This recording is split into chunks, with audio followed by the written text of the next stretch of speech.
Ховд Говьтай аймгийн Эко 13 клубын сурагчдын төлөөлөл ногоон пассворд эзэмшигч шилдэг багш сурагчдын чуулганд уулзалтанд найрамдалцад хүрэлцээрээд байна.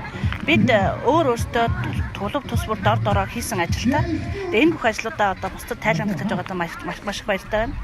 За манай Эко клубын сурагчид болохоор маш олон ажил гэдэг нь эдгээрт нь болохоор булаг шанд хашааж хамгаалсан. Бас сүүнгэр санхүүн хэмнэлт аян надад илүү байна. Байгалийн эмчийг байгальд нь хог хаягдлыг бууруулах гэсэн нийт 7-8 ажлыг одоо үндсэн чиглэл болгож бариад одоо 2 жил дараалан хийгээд үр дүнгийн үзэж чадсан.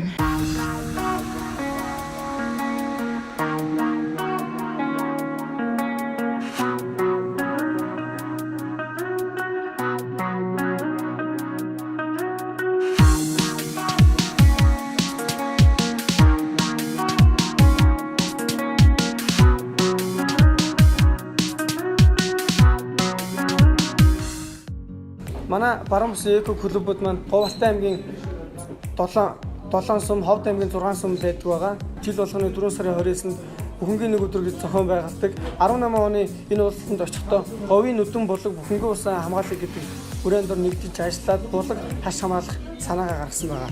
Энэ уулзалтанд очихдоо төслийн уралдаан зарласан эко клубуудын дунд шалгарсан 3 сумынхаа булгийг дэлхийн байгаль хамгаалалт сангийн санхүүжилтээр хашгаар болсон.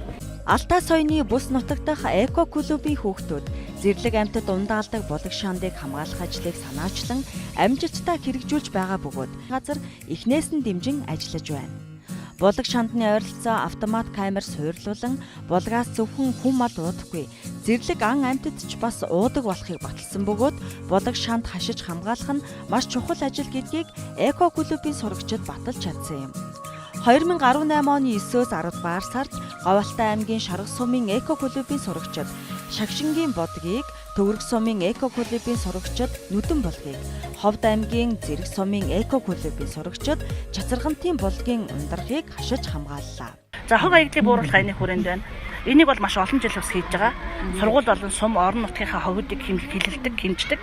Тэгээ энийг ингээ хэмжээд хилээд үзэхээр зарим нэг хогуудыг бол дахин ашиглах боломжтой байдаг. Зарим хогийг ерөөсөө ашиглах боломжгүй.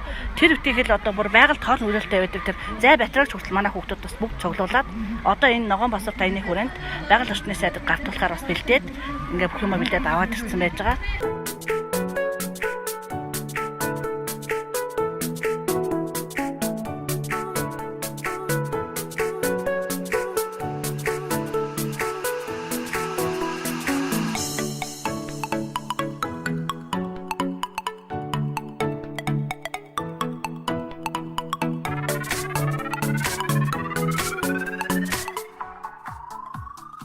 Зүйтэй санаачлагыг үргэлжлүүлдэг одоо боломж бидэнд байна гэдгийг харж байна. Энэ бол зөвхөн ерөнхий боловсролын ахлагын одоо сурагчдын хийж байгаа санаачлагын дүнд бий болсон олд амжилтыг л бид энэ 7 хоногийн найрамд зохицол бүртгэн гэж бие биендээ хийснээр танилцуулж, зарим нэг маань шинээр суралцаж, зарим нэг нь энд сурсан бүх юм амьдралд хэрэгжүүлэх ийм 7 хоног болж өнгөрнө.